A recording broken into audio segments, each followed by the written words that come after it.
segment this week features a multi-talented lady leading a team of creative in a male-dominated industry. Zita Agwunobi is a technology lawyer with over 16 years of experience in due diligence and managing corporate exposure to liabilities.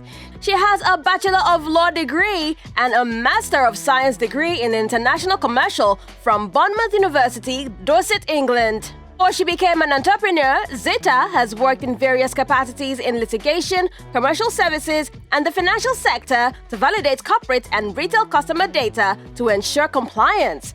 Her vast knowledge in due diligence, which led to the innovation of Iverify.ng. Iverify.ng is a digital identity onboarding platform that enables customers and users access data identity profiles of their customers or employees to improve their business security and solve identity-related problems. My name is Zita Agwunobi. I am a technology lawyer and I'm the founder of Iverify.ng. Iverify.ng is a compliance technology that enables businesses and enables users to run background checks on individuals, on businesses, including identity verification, basic KYCs, just to accelerate their business processes and of course optimize productivity.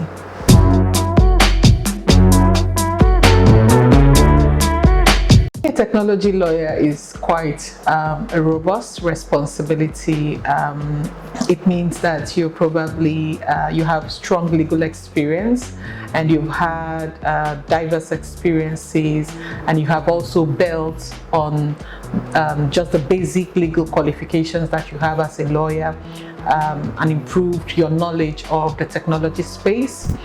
You have good data analytical skills, you have experience in cybersecurity, you have experience and expertise working across the technology industry. So you're able to make, for me and for us at Iverify, I basically lead the compliance.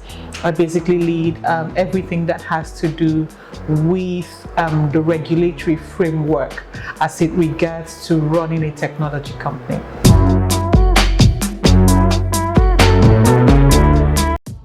Okay, I've been a lawyer for 17 years and Iverify was birthed out of my legal experience.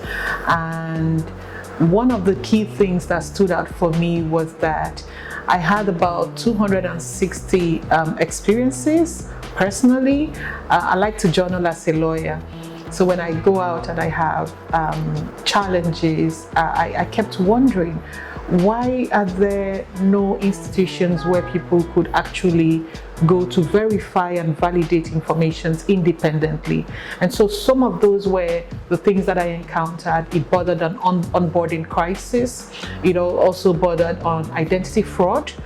We had KYC issues, mixed identities, thinking that one person is the other person. I remember having a huge case where my client's identity was cloned and all of our investments were paid out by a financial institution for lack of due diligence. So those were some of the challenges that I encountered. And prior to Iverify, we realized during my experience that to be able to get access to people's information, they were either locked up in silos and not available for people to access, or they were just limited to a few. You don't even know where to get it from. So what Iverify tried to do was to be a platform where this information will be made available to anybody who wishes to verify, provided that we have the right consent, or you who is making the request has the consent to verify the third party who you want to verify.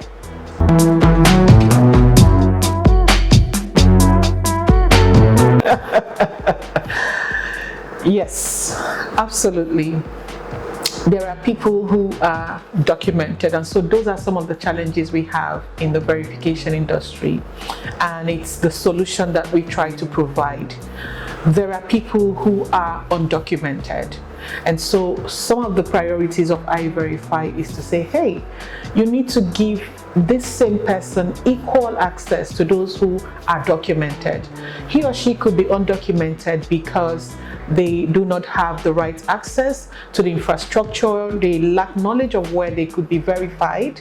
So Iverify's job is to say, does this person need an opportunity for access to finance, access to jobs, access to employment, or for example, or housing? Do you need to make a decision on this particular person? Yes, that's the first thing. So there's this opportunity for someone to gain access. The second question is this person documented? Do I know who this person is? No, I don't. There's no documentation. Iverify comes in to help the undocumented get documented, because they have they are people, the only thing they lack is the infrastructure or the opportunity to prove themselves. But with Iverify and partnership with Iverify, especially with the B2B organizations, we are able to help you prove the identity of this person. Yes, this is who this person says he or she is. Yes, these are the IDs. Yes, this and these are consistent with the person's character. So in that regard, some undocumented people, we get them documented. There are also some other people who deliberately and consistently choose not to be available and visible for documentation, and that's an entirely different discussion on its own.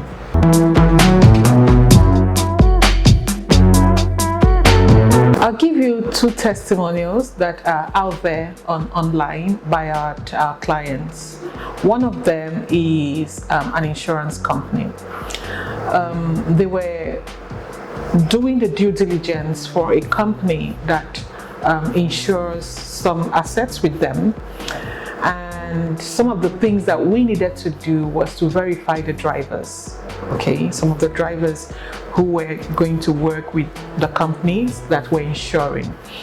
And we found out that one particular driver had been sacked in 2 places for pedophiling. And that was alarming. And that was in our early days anyway. So we found that to be very interesting.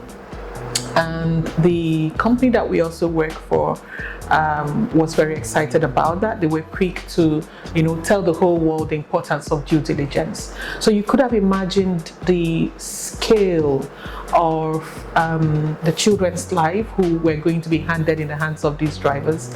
And this particular guy consistently on 2 occasions, gone unnoticed, was sacked for sexual harassment and pedophile of a young child. That's on one. On the other side, it's just more like a subtle one. Retention, employee retention rate for the businesses that we work for. We also help organizations save compliance related issues. So we have people who have forged documentation within the organizations, and some of the credentials that they have, upon which they have been employed, are not genuine. So some of the things that we have also done is to help the employees stay true to their compliance priorities and maintain good records with the regulatory authorities.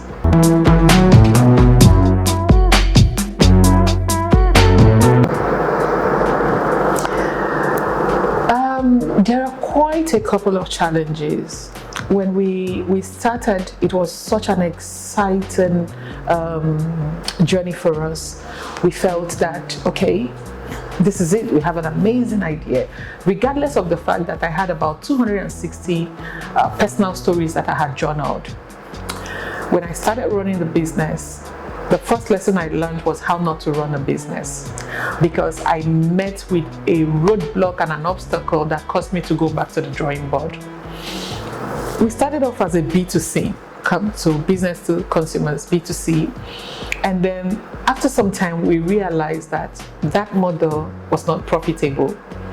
And so we had to go back to the drawing board to say, okay, we have this area The B2C, yes, it's there, but the B2B is more profitable and more scalable.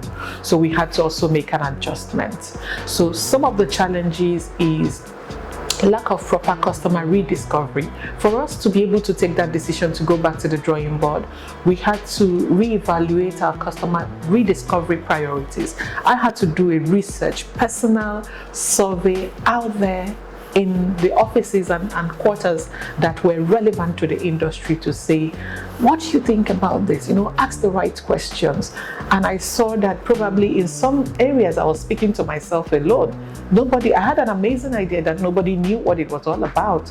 And we began to adjust our priorities based on the customer rediscovery. So that's one of the challenges, lack of deep research. And then when you rediscover what the business plan or the business model should be, working consistently to see that you show up every day. I think more than ever now, showing up is the greatest constraints that we have with the difficulties and the demands and so you have to show up every day and ensure that you implement the priorities and the objectives of the company. So those are some of the challenges that we had in this industry. Another aspect of the challenges we have is access. Access is a big deal in the industry. Access to what? Access to the regulatory authorities where you need to partner with to be able to efficiently electronically and efficiently meet up with the digital projections for identity verifications. So access to those institutions can be very, very long, exhausting, and you need a lot of resilience to keep up with them.